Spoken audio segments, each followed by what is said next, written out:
Hey guys, Brockshot here. Back with you with the next video in our series, Great Expectations by Charles Dickens. Without further ado, returning to Great Expectations. Yes, Joe. Consequence. My mother and me, we ran away from my father several times. And then my mother, she'd go out to work and she'd say, Joe, she'd say, now please God, you shall have some schooling, child. And she'd put me to school. But my father were that good in his heart that he couldn't bear to be without us. So he'd come with the most tremendous crowd and make such a row at the doors of the houses where we was that they used to be obligated to have no more to do with us and to give us up to him. And then he took us home and hammered us. Which you see, Pip, said Joe, pausing in his meditative raking of the fire and looking at me. were a drawback on my learning. Certainly, poor Joe.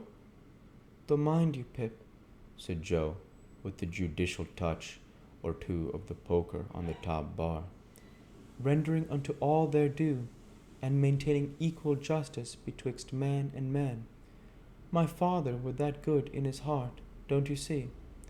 I didn't see, but I didn't say so. Well, Joe pursued, somebody must keep the pot a-billing. Pip, or the pot won't bill, don't you know? I saw that, and said so. Consequence. My father didn't make objections to my going to work, so I went to work at my present calling, which were his too. If he would have followed it, I worked tolerable hard. I assure you, Pip, in time I were able to keep him, and I kept him till he went off in a purple leptic fit. And it were my intentions to have had put upon his tombstone that whatsoever the failings on his part, remember, reader, he were that good in his heart.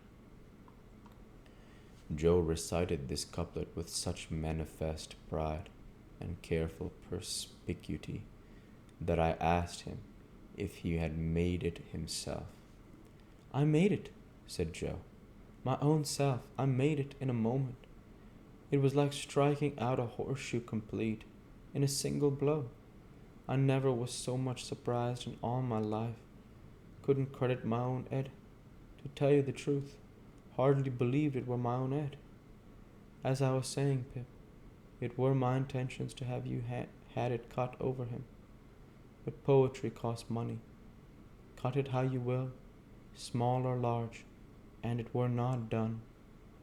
Not to mention bearers, all the money that could be spared were wanted for my mother. She were in poor health and quite broke. She weren't long a following, poor soul, and her share of peace come round at last. Joe's blue eyes turned a little watery. He rubbed, first one of them, and then the other, in a most uncongenial and uncomfortable manner, with the round knob on the top of the poker. It were lonesome then, said Joe, living here alone. And I got acquainted with your sister. Now, Pip, Joe looked firmly at me, as if he knew I was not going to agree with him. Your sister is a fine figure of a woman. I could not help looking at the fire in an obvious state of doubt. Whatever family opinions, or whatever the world's opinions, on that subject may be, Pip, your sister is. Joe tapped the top bar with the poker after every word following. A fine figure of a woman. I could think of nothing better to say then. I am glad you think so, Joe. So am I, returning Joe, catching me up. I am glad I think so, Pip. A little redness, or a little matter of bone, here or there, what does it signify to me? I sagely observed. If I didn't signify to him, to whom did it signify? Certainly, assented Joe. that's it. You're right, old chap. When I got acquainted with your sister, it was the talk how she was bringing you up by hand. Very kind of her, too. All the folks said, and I said, along with all the folks, as to you. Joe pursued with a countenance expressive of seeing something very nasty indeed. If you could have been aware of how small and flabby and mean you was, dear me, you'd have formed the most contemptible opinion of yourself. Not exactly relishing this, I said, Never mind me, Joe. But I did mind you, Pip, he returned with tender simplicity. When I offered to your sister to keep company, and to be asked in church at such times as she was willing and ready to come to the forge, I said to her, and bring the poor little child. God bless the poor little child. I said to your sister, there's room for him at the forge. I broke out crying and begging pardon, and hugged Joe round the neck, who dropped the poker to hug me, and to say, Ever the best of friends, ain't us, Pip? Don't cry, old chap. When this little interruption was over, Joe resumed. Well, you see, Pip, and here we are. That's about where it lights. Here we are. Now, when you take me in hand in my learning, Pip, and I tell you beforehand, I am awful dull, most awful dull. Mrs. Joe mustn't see too much of what we're up to. It mustn't be done, as I may say, on the sly. And why on the sly? I'll tell you why, Pip.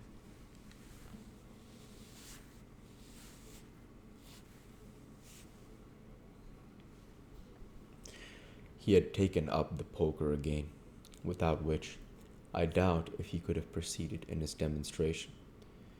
Your sister is given to government. Given to government, Joe?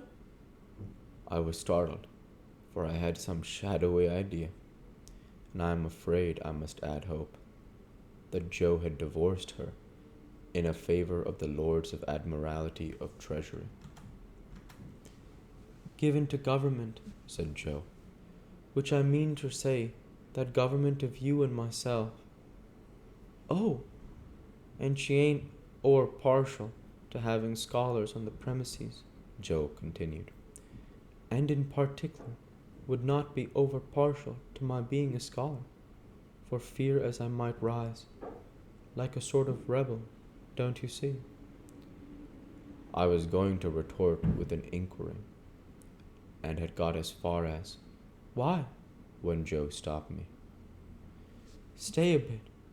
I know what you're going to say. Pip, stay a bit.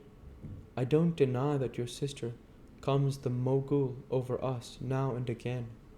I don't deny that she do throw us back falls, and that she do drop down upon us heavy.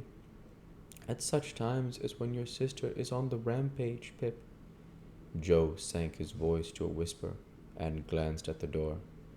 Candor compels fur to admit that she is a buster. Joe pronounced this word as if it began with at least 12 capital B's. Why don't I rise? That were your observation when I broke it off, Pip. Yes, Joe. Well, said Joe, passing the poker into his left hand, that he might feel his whisker. I had no hope of him whenever he took to that placid occupation. Your sister's a mastermind. A mastermind. What's that? I asked, in some hope of bringing him to a stand. But Joe was readier with his definition than I had expected, and completely stopped me by arguing circularly and answering with a fixed look. Her. We'll go ahead and stop there for this week. As usual, I want to say thank you for watching, and I hope you enjoyed. Please like, comment, and subscribe, as it greatly helps the channel. Light be with you all. Take care, and thanks again.